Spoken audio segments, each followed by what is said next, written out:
भारत दुनिया का सबसे ज्यादा आबादी वाला देश है। आबादी के मामले में हम चीन को भी पीछे छोड़ चुके हैं और करीब 140 करोड़ की इस आबादी को क्लीन और ग्रीन एनर्जी मुहैया कराना इस देश के लिए सबसे बड़ी चुनौती है। लेकिन भारत न सिर्फ इस चुनौती का सीना तानकर सामना कर रहा है, बल्कि एनवायरनमेंट के लिए अपने कमिटमेंट को भी उसी शिद्दत के साथ निभा रहा है। लेकिन कैसे? आपके लिए यह समझना भी उतना ही जरूरी है। दरअसल भारत भले ही आबादी के लिहाज से नंबर 1 हो, लेकिन कार्बन एमिशन यानी कि पोल्यूशन फैलाने के मामले में सबसे नीचे है और दुनिया की सबसे ज्यादा पॉपुलेटेड कंट्री होने के बावजूद भी भारत दुनिया में सबसे कम पोल्यूशन फैलाने वाले देशों में है, क्योंकि आंकड़े ये बताते हैं कि पूरी दुनिया में जितना भी कार्बन एमिशन होता है उसमें भारत की कुल हिस्सेदारी महज 4% की है। जरा आप ये सोचिए, सिर्फ 4%, और वो भी तब जबकि भारत के विकासशील देश और इसे अपनी ग्रोथ को बनाए रखने के लिए एनर्जी की कहीं ज्यादा जरूरत है। फिर भी ये दुनिया और पृथ्वी के लिए भारत का कमिटमेंट है कि हमारा देश आज रिन्यूएबल एनर्जी के मामले में अमेरिका, जापान और यूरोप जैसे विकसित देशों को भी दिशा दिखा रहा है। और दुनिया को बचाने की इस जंग में भारत का सबसे बड़ा हथियार है हमारा सूर्य। वो सूर्य जो हमें जीवन देता है, उजियारा और उत्साह देता है। वही सूर्य अब हमें ऊर्जा भी दे रहा है। आंकड़े ये बताते हैं कि बीते एक दशक में यानी कि साल 2014 से 2023 के दौरान भारत की सोलर एनर्जी कैपेसिटी 20 गुना तक बढ़ चुकी है। साल 2022 तक भारत 63.3 GW यानी कि करीब 6,500 मेगावाट बिजली सोलर एनर्जी के जरिए पैदा कर रहा है। और इसमें बड़े बड़े सोलर पार्क तो हैं ही, घर की छत पर लगे हुए छोटे सोलर पैनल से बनने वाली बिजली भी इसका हिस्सा है। आंकड़े ये बताते हैं कि साल 2023 के आखिर तक भारत में छत पर लगे हुए सोलर पैनल से ही करीब 11 गीगावाट यानी कि 11,000 मेगावाट बिजली पैदा की जा रही थी। दरअसल मोदी सरकार ने साल 2030 तक सिर्फ सोलर एनर्जी से ही 500 GW बिजली पैदा करने का एक टारगेट रखा है, यानी कि मौजूदा क्षमता से करीब 8 गुना ज्यादा। जाहिर बात है कि लक्ष्य आसान नहीं है, लेकिन मोदी सरकार ने इसे हासिल करने के लिए तैयारी कर ली है। और ये लक्ष्य हासिल हो सके इसके लिए बड़ी बड़ी कंपनीज पर नहीं, पीएम मोदी ने देश के आम नागरिकों पर भी उतना ही भरोसा जाहिर किया। मोदी सरकार ने 2026 तक यानी कि अगले 2 सालों के भीतर रूफटॉप से मिलने वाली सोलर एनर्जी को बढ़ाकर 40 गीगावाट तक पहुंचाने का लक्ष्य रखा है। और इसके लिए प्रधानमंत्री नरेंद्र मोदी ने 22 जनवरी 2024 यानी कि अयोध्या में रामलला की प्राण प्रतिष्ठा वाले दिन ही सूर्योदय योजना का ऐलान किया था।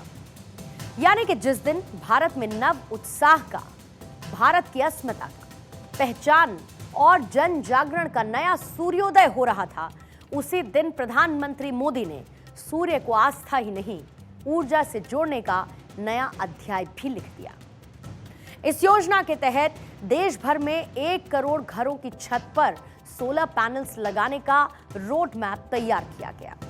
इस योजना के तहत लोगों के घर की छत पर सोलर पैनल लगाए जाएंगे और इससे वो अपनी जरूरत की बिजली खुद ही पैदा कर सकेंगे, यानी कि अतिरिक्त बिजली सप्लाई पर उनकी निर्भरता कम होगी और जो बची हुई बिजली है वो बेचकर कमाई भी कर सकेंगे। पीएम सूर्योदय योजना, इसके 2 फायदे होंगे। पहला ये कि जीवाश्म ईंधन यानी कि फॉसिल फ्यूल पर भारत की डिपेंडेंसी घटेगी। पहाड़ों में या फिर नॉर्थ ईस्ट जैसे रिमोट एरियाज में जहां पर ग्रिड से बिजली पहुंचाना आसान नहीं, उन्हें भी सस्ती बिजली मुहैया करवाई जा सकेगी। हालांकि इसके लिए बड़ी संख्या में सोलर पैनल्स और दूसरे इक्विपमेंट्स की भी जरूरत होगी। और इसके लिए मोदी सरकार ने सोलर पैनल बनाने के उद्योग में लगी हुई कंपनीज को 210 अरब रुपए की सरकारी सहायता देने की योजना बनाई है, उन्हें मोटिवेट किया है। वैसे बात आंकड़ों की है तो आपको यह भी बताऊं कि फिलहाल सोलर एनर्जी के मामले में 300 गीगावाट प्रोडक्शन के साथ चीन दुनिया में पहले नंबर पर है। लेकिन अगर भारत इसी रफ्तार से बढ़ता है तो जल्द ही ये कुर्सी भी भारत के पास होगी या ये ताज भी भारत के सिर पर होगा। दरअसल भारत में फिलहाल बिजली पैदा करने की जो टोटल कैपेसिटी है वो करीब 3.5 लाख मेगावाट के आसपास की है, यानी कि लगभग 350 GW, जिसमें राज्य सरकारों की उत्पादन क्षमता 80,677 मेगावाट की है और इसमें जो केंद्रीय कंपनीज हैं उनका योगदान 1,03,058 मेगावाट का है, जबकि प्राइवेट कंपनी सबसे ज्यादा 1,47,125 मेगावाट बिजली को पैदा कर रही है। देश में जितनी भी बिजली पैदा होती है उसका सबसे बड़ा हिस्सा यानी कि करीब 73% बिजली थर्मल एनर्जी से पैदा होती है, यानी कि करीब 2,57,528 मेगावाट बिजली कोयला या फिर गैस जलाने से मिलती है। और इधर हाइड्रो इलेक्ट्रिसिटी यानी कि पन बिजली के जरिए 37,414 मेगावाट एनर्जी मिलती है, जबकि देश में 22 एटॉमिक एनर्जी सेंटर्स हैं जिनसे कि कुल 6,780 मेगावाट बिजली पैदा होती है। जबकि देश में करीब 80 गीगावाट यानी कि लगभग 80,000 मेगावाट बिजली रिन्यूएबल एनर्जी सोर्सेस से पैदा हो रही थी। आज कुल इलेक्ट्रिसिटी प्रोडक्शन में अकेले सोलर एनर्जी का हिस्सा ही 16% है और सरकार इसको बढ़ाकर 60% तक पहुंचाने का टारगेट सेट कर चुकी है। और अगर ऐसा होता है तो कार्बन एमिशन में करीब 20 मिलियन टन की कमी आएगी। इसके साथ ही करीब 3.6 मिलियन टन नेचुरल गैस की बचत भी होगी, यानी कि इसका डबल फायदा है। पर्यावरण सुधरेगा ही, भारत का विदेशी मुद्रा भंडार भी मजबूत होगा और भारत सुपर पावर बनने की राह में और तेजी के साथ अपने कदम बढ़ा सकेगा।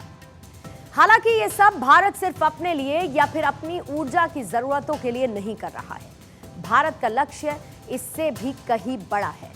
जैसे कि प्रधानमंत्री मोदी कहते हैं कि किसी और की लकीर को छोटा करने की बजाय अपनी लकीर को लंबा करना चाहिए और प्रधानमंत्री की इसी सोच को रिफ्लेक्ट करने वाली ये तैयारी है।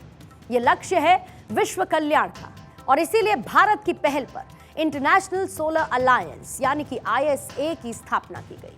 ये एक treaty based international inter governmental organisation है जिसका हेडक्वार्टर हरियाणा के गुरुग्राम में है। आज इसी संगठन में 61 देश शामिल हैं।